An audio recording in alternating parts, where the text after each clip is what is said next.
जय सीताराम। मैं पंडित अभिषेक पांडे।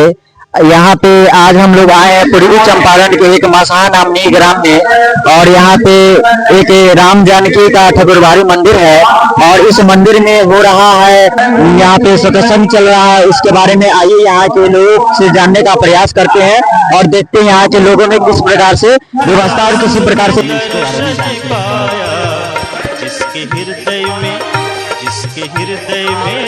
जिसके हृदय में राम नाम बंद है, जिसके हृदय में गुरु नाम बंद है, उसको हर घड़ी आनंद ही आनंद है। इसको जीवन में है कि यहाँ पे इस सत्संग को कराने के लिए आप लोगों का किस प्रकार का विचारधारा रहता है, और ये सत्संग कितने दिनों से हो रहा है, और यहाँ पे परमार्थ जो विद्यालय चलाया जाता है, इसमें आप लोगों का क्या क्या योगदान है? योगदान क्या है? विद्यार्थी लोग पढ़े, गांव वाले के सहयोग से पढ़े, बाबा का सहयोग से पढ़े, यही कामना है। दूसरा क्या है? सत्संग तो यहाँ विगत कई वर्षों से हो रहा है जी। तो सत्संग से आदमी का स्वच्छ आत्मा होता है, आत्मा पवित्र होता है, तो भगवान की प्राप्ति होती है जी। सत्संग तो जरूरी है जी। सत्संग कहीं भी हो, सत्संग में जाना चाहिए, सत्संग को सुनना चाहिए, उस पर अमल भी करना चाहिए जी। धन्यवाद। चलिए आगे इस सत्संग के बारे में जानते हैं और आगे सभी लोगों का क्या राय है। योगदान जो है किसी व्यक्ति विशेष का नहीं होता है जी जी। ईश्वर के अनुकंपा से, ईश्वर के कृपा से, जिससे जो मनाना चाहते हैं मना लेते हैं। ये सनातन का परंपरा है और ये मंदिर का परंपरा है। हम लोग के पूर्वज, यहाँ भगवान शंकर का स्वयं उत्पत्ति हुआ है 1885 में, और इसी समय से मंदिर है, और मंदिर अनवरत अपने कार्यकलाप में चलते रहा है। विगत 2012 में महंत ओम प्रकाश दास जी का आगमन हुआ मसहा शिव मंदिर पर जी, और जब से वे आए इस मंदिर में 4 चांद लग गया। ये ईश्वर की कृपा है, उनके प्रति भगवान सहाय हैं। यही कामना है कि स्वस्थ रहें और अनवरत मंदिर का विकास करते रहें। सभी लोग मिल करके मंदिर के विकास, मंदिर पर जो सनातन का पढ़ाई होता है, निःशुल्क पढ़ाई होता है, अहम योगदान है उनका। ये मसहा ग्राम का एक कृति स्थापित हुआ जो 2012 से आज 26 हो गया जी। 14 वर्षों से कंटिन्यू जी चलते आ रहा है और धीरे धीरे प्रगति के मार्ग पर है। जब गुरुजी आए थे तो मंदिर का जीर्णोद्धार हो रहा था। यहाँ भगवान को एक मड़ई का घर बना के स्थापित किया गया था। इसमें गुरुजी और अब जो है एक हम लोग के अग्रज हैं श्री सियाराम सिंह जी, उनकी काफी, अगर कुछ भी कहा जाए उनके लिए तो वह कम पड़ेगा, क्योंकि उन्होंने ही जीर्णोद्धार का बीड़ा लिया। आज करोड़ों का मंदिर स्थापित कर गुरुजी के सहयोग से विद्यालय और गौशाला सभी सुव्यवस्थित ढंग से चल रहे हैं, और दिन रात ग्रामीणों का भी यही संकल्प है। इसमें जो कमियां होती है, दिखती है, उसको हम सभी मसहा ग्रामवासी इसे पूर्ण करने के प्रयास में लगे रहते हैं। प्रभु की इच्छा, जब तक हम लोगों का सांस चलता रहेगा यह संस्था चलती रहेगी। अच्छा, तो आप ये बताइए कि इस मंदिर को और इस विद्यालय को इस प्रकार से गांव के सभी इंसान मिलकर इस गांव में मदद करके इस विद्यालय को परमार्थ चला रहे हैं, जो ओम प्रकाश दास जी इसमें आप लोग मदद करते हैं, तो क्या आप लोग ये चाहते हैं कि नहीं इस मंदिर को भी और इस विद्यालय को भी एक प्रकार से ट्रस्टी घोषित कर दिया जाए, क्योंकि इस विद्यालय को भी कल्याण कुछ हो सके? अब ट्रस्टी के लिए, संस्था को आगे बढ़ाने के लिए ये ट्रस्टी वाले लोग हैं कुंभकर्ण के निद्रा में सोए हुए हैं। 12 वर्षों से स्कूल चल रहा है, लेकिन कोई भी ट्रस्ट हमें बुझाता है कि ये लोग जो ट्रस्टी हैं, चाहे जो उसके संस्थागत लोग जो हैं, वे लोग पैरवी से सुनते हैं। वे लोग अपने से कुछ अता पता नहीं करते हैं। नहीं तो 12 बरस जो है, 14 बरस, एक युग से ज्यादा हो गया यहाँ विद्यालय चलते हुए जी। और यहाँ किसी भी ग्रामीणों के अलावा यहाँ कोई व्यवस्था नहीं है। और आज तक ट्रस्टी लोग कुंभकर्ण के निद्रा में सोए हुए हैं। जिन लोगों का आज तक इस विद्यालय पर आगमन नहीं हुआ, अगर इस लाइव के माध्यम से उन लोगों तक आवाज अगर पहुंचती है तो मेरा करवर प्रार्थना है कि आवे और इस पुनित कार्य में भाग ले और इसको ट्रस्ट से जोड़ करके इसका विकास करें। और ट्रस्ट आ जाए या कोई वृद्धाश्रम के संस्था आ जाए, हमें हम लोगों को यहाँ ब्रांच दे दे। ये कल्पना लगभग 3 वर्षों से चल रहा है कि एक वृद्धाश्रम भी यहाँ चलाया जाए, वृद्धों का सेवा हो और यहाँ राम धुन होता रहे, अखंड राम धुन होता रहे। अब प्रभु की इच्छा है, कब शुरू कराते हैं, हम लोग प्रयासरत हैं। अगर कोई वृद्धाश्रम का संस्थागत अध्यक्ष, सचिव, जिला, प्रखंड, राज्य स्तर तक मेरी आवाज जाती है तो उन ट्रस्टियों से आग्रह है कि वे लोग आवे और हम लोगों को सहयोग कर यहाँ एक वृद्धाश्रम चालू कराने का कष्ट करें।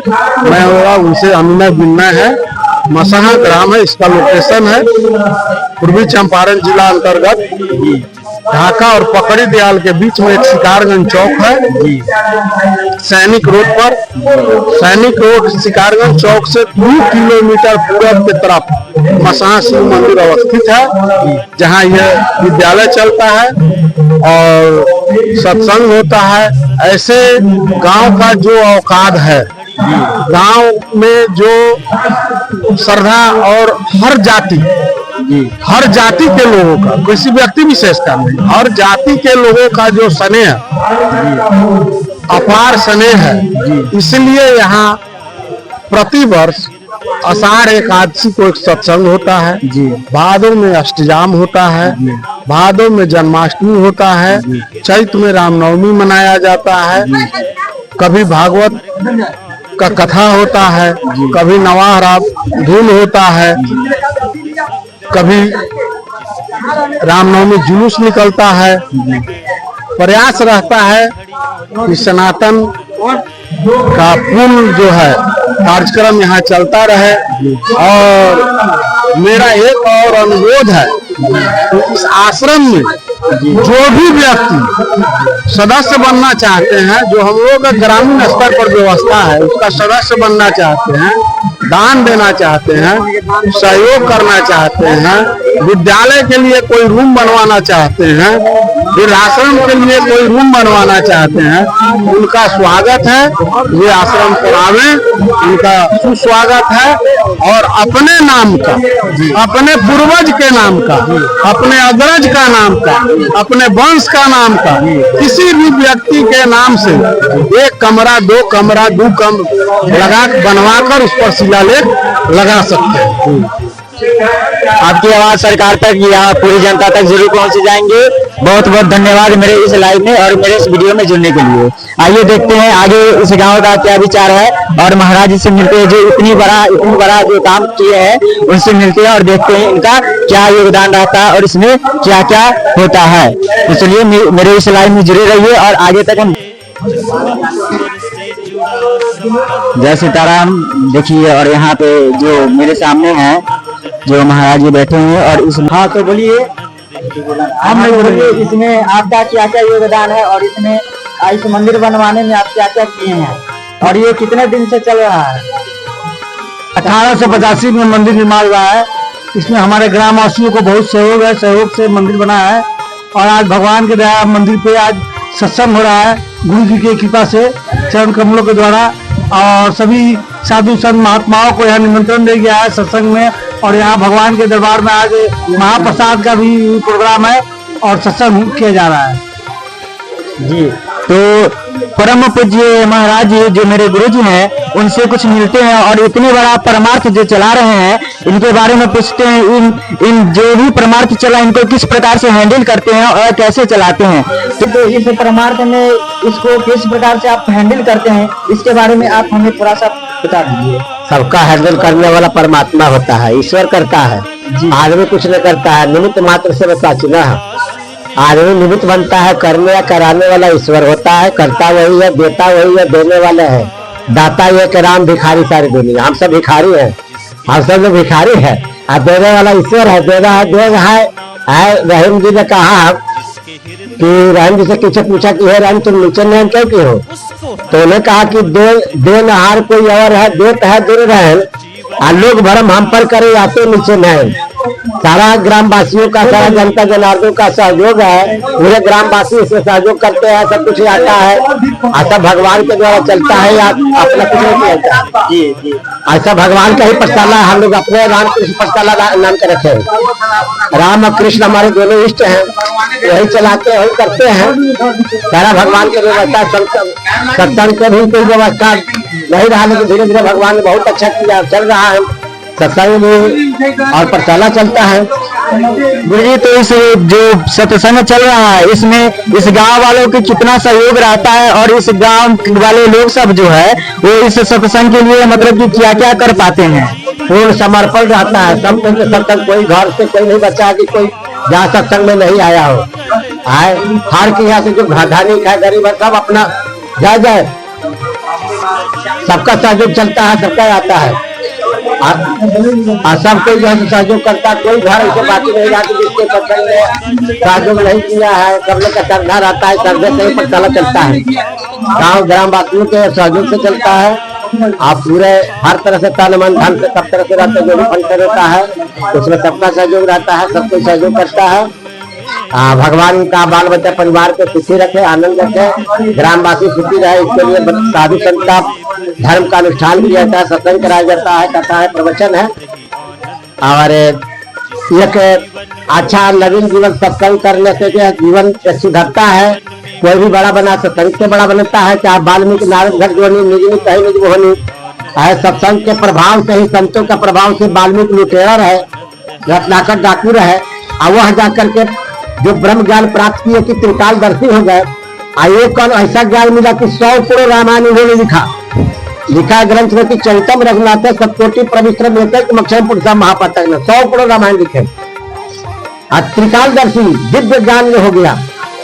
और नारद जी महाराज जो कहा दासी पुत्र थे, वो सत्संग ऋषियों का सत्संग किए, भागवत में लिखा, वो जहाँ से ब्रह्मा का पुत्र है, आज सब जगह पूजनीय हो गए। कौन कथा जहाँ नारद ना है, चाहे सप्ताह बात पुराण जहाँ जो है नारद की कथा आता है, आज देवर्षि पूज्य हो गए। अगस्त जी महाराज जो घटजोनी कहा जाते हैं, अगस्त जी क्या साक्षात भगवान शंकर सत्संग करने जाते हैं, भगवान राम जी जाते हैं, उनके यहाँ जाकर के रास्ता पूछते हैं कि हमको रहने की जगह बताइए। तो ऐसे सत्संग के प्रभाव से है कि सब कोई बड़ा बनेगा। काक हो कि बकौ मराला, कौआ जो है सो कोयल हो जाता है, और जो है सो वहाँ बराल जो है सो हंस हो जाता है। तो कोई भी सत्संग के प्रभाव से ही बड़ा बनना है। हम लोग भी सत्संग सुनिए कि आज थोड़ा बहुत साधु चलने लगा के अपना परमात्मा बैठे हुए हैं, थोड़ा बहुत बैठे, ज्यादा नहीं, पूर्ण समर्पण नहीं है। आए जो महिराम लागते नीचे तो खटरा से हो जाते सब ठीक है।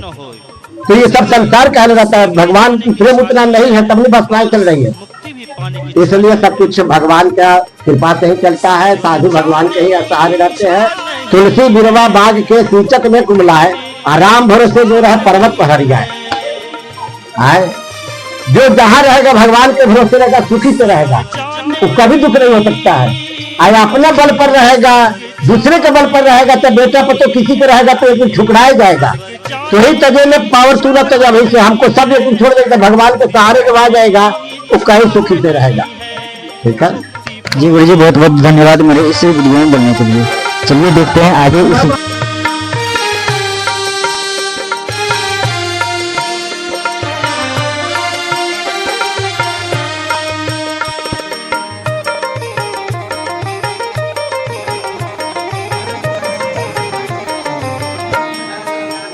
जिसको जीवन में जिसको जीवन में मिला सत्संग है, जिसको जीवन में मिला सत्संग है, उसको हर घड़ी आनंद ही आनंद है, उसको हर घड़ी आनंद ही आनंद है। जिसका ईश्वर से जुड़ा संबंध है, उसको हर घड़ी आनंद ही आनंद है, उसको हर घड़ी आनंद ही आनंद है।